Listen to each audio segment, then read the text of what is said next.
In the Grand Tours and one-day classics that illuminate the world of professional cycling, one team dominates the peloton. Over the past 3 years, HTC High Road have won more races than any other outfit, and within their team, one rider generates most of the headlines. Great Britain's Mark Cavendish is widely regarded as the fastest sprinter in professional cycling.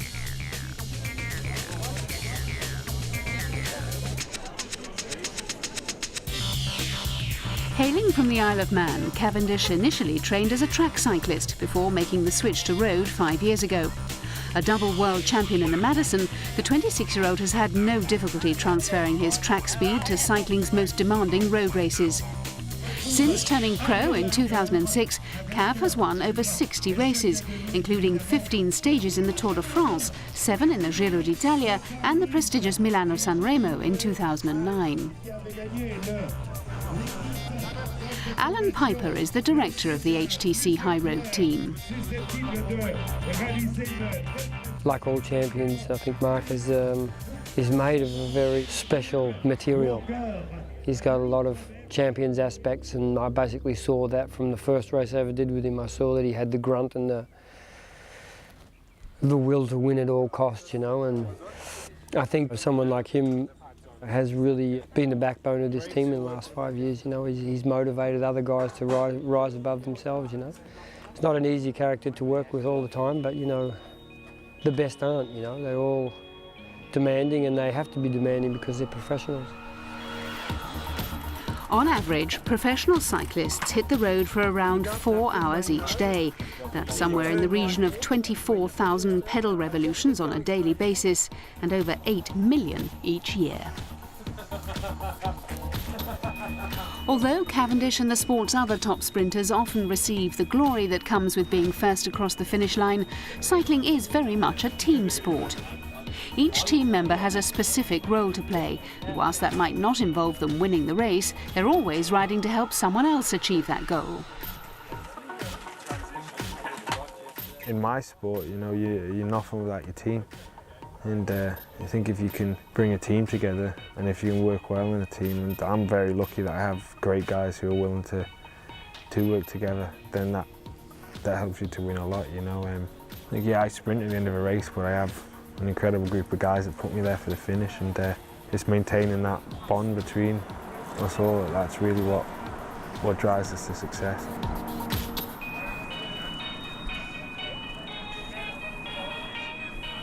More often than not, the HTC High Road team rides for Cavendish, particularly when a race or a stage is likely to come down to a bunch sprint. That's generally where the fastest man on two wheels comes into his own. I guess I'm the one at the end of the day that the responsibility comes down to at the end. Everybody can do everything right, but it's a result when you cross the line that's seen as the success or failure of that. And you know, even if it's a mistake that one of the guys has made earlier on, you know, it comes down to me not crossing the line first in the day, and I'm the one that get the brunt of it. But it's part and parcel of it, you know. I think with success also comes failure, and with joy comes sadness. But ultimately, we normally do what's right, and that's win, which is good. Many of Cavendish's most memorable victories to date have come at the Tour de France. On his Tour debut in 2008, he won 4 stages, a record for a British rider. The following year, he increased that to 6 stages before claiming another 5 last year.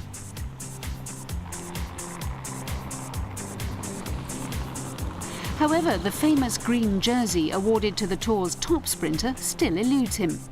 That prize remains his primary target ahead of this year's Tour, which gets underway next month. You know, my ambition every year is to win a stage. I mean, one stage you've got to be content with. You know, people try the whole career for a stage of the Tour. But obviously I've been knocking on the door of the green jersey the last 2 years. I've been second, and so yeah, I really want that jersey. Although the Tour is still the sport's blue-ribboned event, the race has been plagued by doping controversies in recent years, with reigning champion Alberto Contador still facing a court case after a positive test in last year's edition. As a result, cyclists are among the most scrutinised athletes in world sport. Cavendish himself was tested over 60 times last year, Meanwhile, his whereabouts are constantly monitored. Cycling's at the forefront of anti-doping. You know, there's more tests in this sport than any other sport. If you have more tests, you're going to catch more people. There's cheats in every aspect of sport, every aspect of life. And if you put the time, the money, the effort into catching cheats, you're catching. Cycling does that. So technically, you could say cycling's the cleanest sport. And what gets me more frustrated is the ignorant, closed-minded view of that, you know? Or cycling are all cheats. Well, we're not, you know?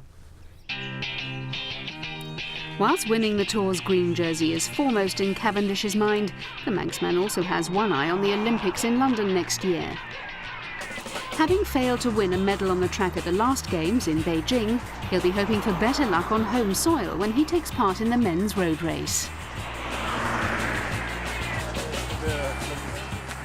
In terms of cycling world, it won't really make too much difference to my career there. But obviously being from Britain, I'm quite patriotic, and if you ask most riders from a patriotic country, you know, the likes of England, Australia and this, then it is a big thing, especially being in London. You know, I'm massively excited about it. It's on a great course, and we should have a great team there. And yeah, obviously it's the first medal on offer at the Olympics, so I'm quite excited to try and get that Great Britain's account opened with the gold medals. As a professional rider, Cavendish spends more than 200 days a year living out of hotel rooms and training with his team. However, the camaraderie within the HTC High Road team makes life a little easier. But what really keeps him strong is his love of just pushing the pedals. Mark Cavendish! I'm very passionate about the sport. I love the sport, I always have done. I love everything about it. It's just, well, it is everything. It's what's given me the life I've got. And yeah, and I care a lot for it. I care a lot about the name of the sport. I care a lot about making a mark in the sport, and I care a lot about doing what's right in the sport. And yeah, and that's why I'm so emotional around it, you know.